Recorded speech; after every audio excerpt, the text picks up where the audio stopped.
Hai, nama saya Marta Lena, Miss Indonesia perwakilan Provinsi Riau.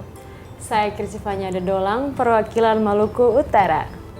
Oke, gimana nih kabarnya Miss Riau? Gak terasa ya udah kurang lebih sekitar 1 minggu ya kita udah karantina. Apa sih yang dirasakan atau apa selama karantina ini, apa yang Miss Riau dapatkan nih? Cerita sedikit dulu Miss Riau. Tentunya sangat bersyukur bisa bertemu dengan wanita-wanita hebat, 37 finalis Miss Indonesia, di mana kita di sini belajar, kita berproses untuk menjadi versi terbaik dari diri kita masing-masing. Dan dari inti dari semua ini adalah bagaimana kita sebagai wanita dengan apa yang kita miliki, kita bisa menjadi garam dan terang di dunia ini. Wah, luar biasa sekali, beberapa hari yang sangat berkesan ya. Kira-kira ada mau bahas apa nih kita berdua? Kalau udah ngumpul pastinya harus ada ngobrolnya sesuatu dong. Kita mau bahas apa sih Miss Riau?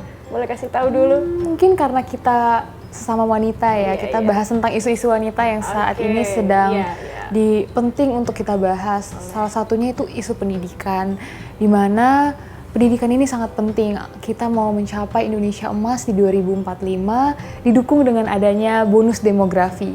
Ini dapat menjadi pisau bermata dua apabila generasi penerus bangsa bisa menerima kualitas pendidikan yang baik. Ini tentunya dapat membantu Indonesia di mana kita bisa berkontribusi untuk kemajuan Indonesia. Tetapi apabila generasi penerus ini nantinya tidak mendapatkan kualitas pendidikan yang baik, maka ini bisa menjadi ancaman untuk kita sebagai Indonesia karena nantinya bisa menciptakan pengangguran yang tinggi, Miss. Dan berkaitan dengan itu, salah satu isu pendidikan yang saat ini perlu kita bahas dan perlu kita perhatikan yaitu bagaimana wanita di luar sana masih banyak mendapatkan diskriminasi terhadap pendidikan dengan adanya stigma bahwa wanita itu tidak harus sekolah tinggi karena ujung-ujungnya mereka akan ke dapur. Betul, dan itu semua akan sia-sia. Hal-hal seperti itulah yang akan menghambat wanita nantinya untuk menempuh pendidikan yang lebih tinggi, Miss. Dan ini juga tidak hanya terjadi di Indonesia, bahkan di berbagai negara stereotip seperti itu masih ada. Kalau dari Miss Maluku sendiri, apakah ada pengalaman dan mungkin bisa sharing, Miss? Mungkin gimana ya caranya untuk kita sebagai wanita Indonesia bisa menciptakan, bisa membantu pendidikan terutama terhadap wanita ini? Oke, Miss. Kalau untuk berbicara tentang pendidikan dan juga wanita, sudah pasti ada ya. Jadi itu saya cerita ya, bisa ada di satu tempat di daerah saya itu, ada satu daerah yang dari dulu itu tidak ada warga yang bersekolah. Kalaupun bersekolah, dia tidak sampai lulus.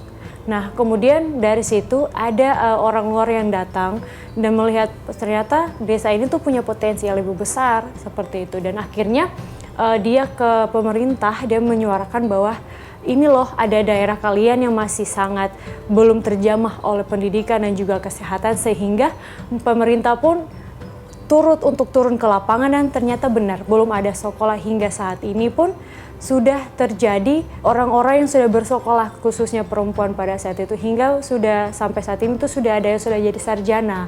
Kejadian itu 10 tahun lalu, sehingga 10 tahun sekarang udah tahun 2024 itu sudah menghasilkan sarjana sekitar baru 3 orang. Memang masih kecil, Miss, cuman tapi kalau kita lihat lagi teman-teman, kalau masalah ini adalah masalah hal yang serius, sehingga jika masalah ini kita berbicara ke pemerintah dan pemerintah perhatiannya kepada kita, pasti akan bisa mereka lihat dan fokusnya ke sini. Tapi ketika sudah selesai masalahnya, kita tidak bisa langsung lepas tangan. Kita harus terus, masalah ini harus terus gandengan tangan terus untuk bisa menggapai pendidikan yang mereka inginkan. Seperti itu, Miss. Wah, saya sangat setuju ya Miss Maluku mengenai peran pemerintah.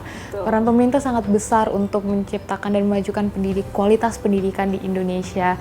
Namun saya tambahkan sedikit ya Miss, mungkin karena kita di sini tidak hanya bisa berdiam diri saja menunggu action dari pemerintah atau dari orang lain. Betul. Kita juga sebagai diri kita sendiri harus bergerak ya, ya betul, kita harus bisa bergerak. Bagaimana kita bisa menolong, seperti dari yang saya sebutkan sebelumnya di Miss Indonesia ini, kita beauty with a purpose. Kita menjadi terang di tengah kegelapan. Bagaimana kita menggunakan apa yang kita miliki, Miss. Let's empower each other as a woman.